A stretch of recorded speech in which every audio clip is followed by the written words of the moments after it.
Eh bien bonjour à tous les amis, on se retrouve aujourd'hui pour une nouvelle vidéo, cette fois-ci pronostic de la 23e journée de Ligue 1. Donc on commence avec le match du vendredi soir, Lille face à Nice. Donc Lille qui a gagné son dernier match 2-1 face à l'Olympique de Marseille. Je m'y attendais pas, mais c'était au Vélodrome et donc c'est vraiment une bonne performance de la part de Lille qui est vraiment très impressionnante. Donc cette équipe est très impressionnante cette année. Quand on voit l'année dernière qu'ils ont failli être relégués, ce qu'ils arrivent à faire avec leur recrutement, c'est exceptionnel. À l'image de Nicolas Pepe, je crois qu'on a les stats de buteur, hein, il a 15 buts en 22 matchs, c'est exceptionnel. D'autre côté, on a Nice qui a aussi gagné son match le week-end dernier. Après Nice à l'extérieur, c'est plus compliqué cette saison, hein, ils sont pas exceptionnels à l'extérieur.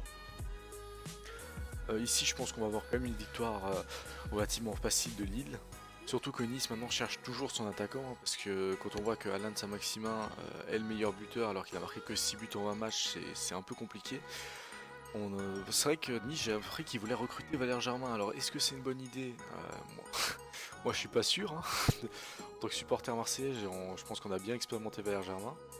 Et c'est vrai que Nice a quand même de grosses difficultés offensives et n'est pas hyper bon défensivement non plus, donc je pense que Lille devrait s'imposer assez facilement et confirmer sa deuxième place et peut-être prendre des points d'avance sur Lyon qui jouera dimanche soir face au Paris Saint-Germain, mais ça on y reviendra plus tard. Deuxième match, cette fois-ci on passe à la journée du samedi avec Reims-OM. Donc Marseille qui j'espère va enfin se relancer, donc c'est un choc entre guillemets du milieu de tableau, 8ème face à 9ème. Ils sont au même nombre de points, ce serait l'occasion de revenir pour l'un des deux au niveau de Nice. Alors on a Reims qui a gagné son dernier match, mais Marseille qui a perdu donc comme on a dit avant face à Lille. Cependant, on a vu à Marseille que l'entrée de Balotelli a été quand même assez exceptionnelle. Il a marqué un but, il a failli en marquer deux même. Il y a eu une reprise de volée à un moment, il arrive extérieur de la surface, il te met une volée à une puissance mais monstrueuse. Là, est-ce qu'on va faire le supporter marseillais, etc. Je sais pas, parce qu'en plus on a Florent Thauvin qui est suspendu pendant 2 matchs fermes déjà et peut-être un troisième.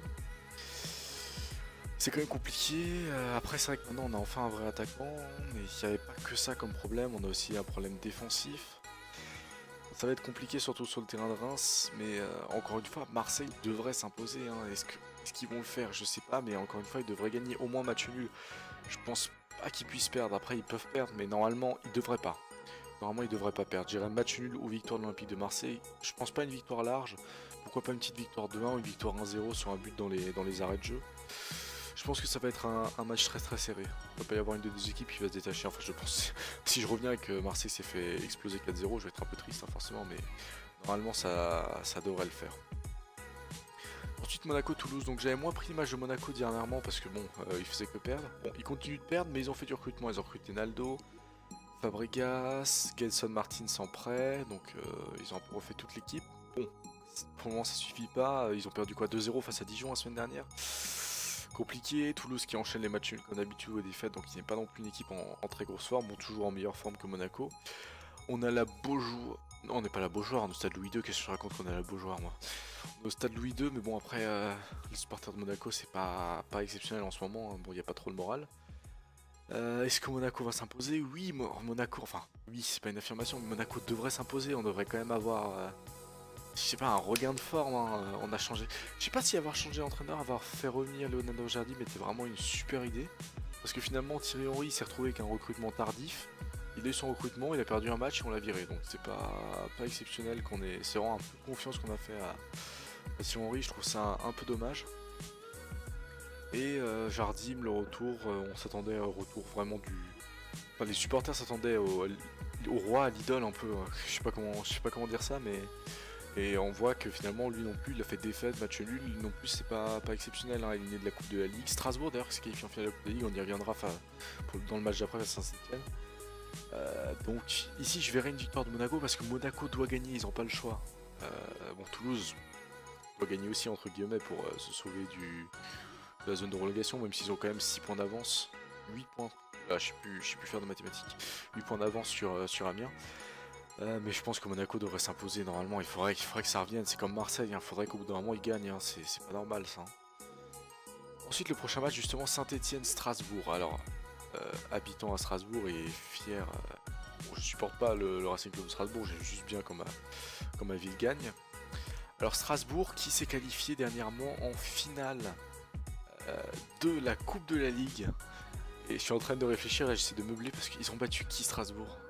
Attendez. Parce que Monaco, ils ont perdu face à Guingamp. Et Strasbourg, ils ont battu qui? Attendez. Strasbourg.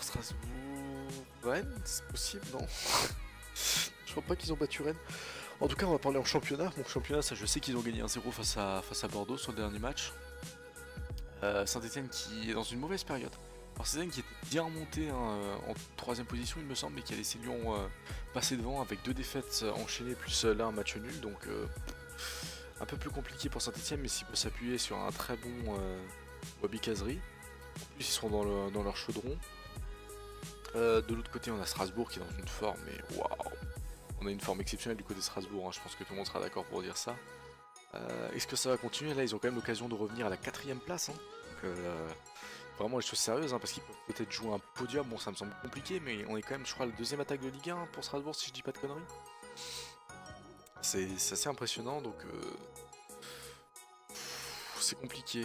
Saint-Etienne dans une mauvaise passe, Strasbourg est dans une bonne passe, mais Strasbourg est à l'extérieur. Mais je verrais quand même match nul ou victoire de Strasbourg. J'irais match nul ou victoire de Strasbourg.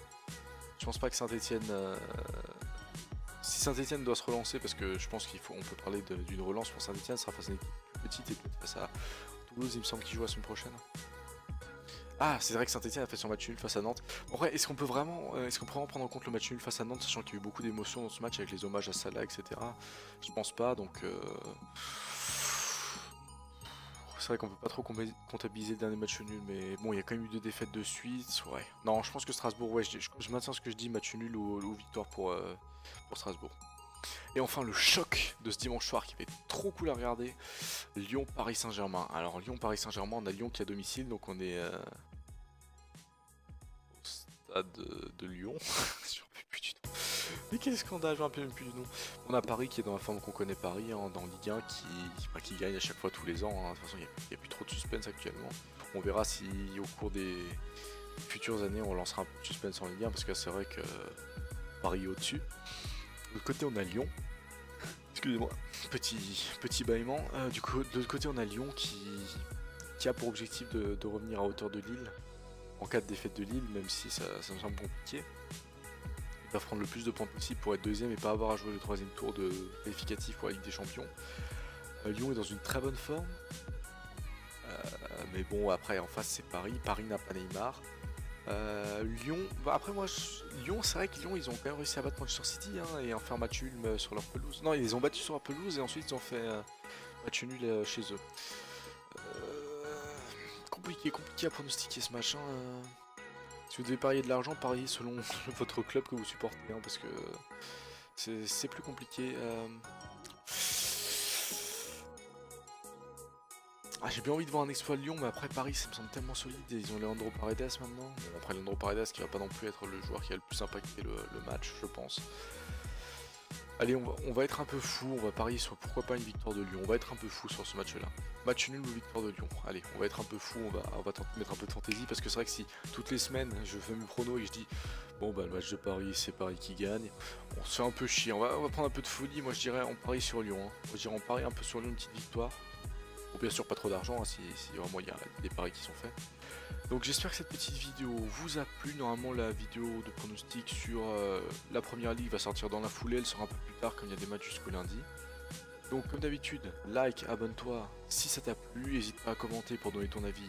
Bah si tu commentes dans les commentaires, à la prochaine. Ciao, ciao.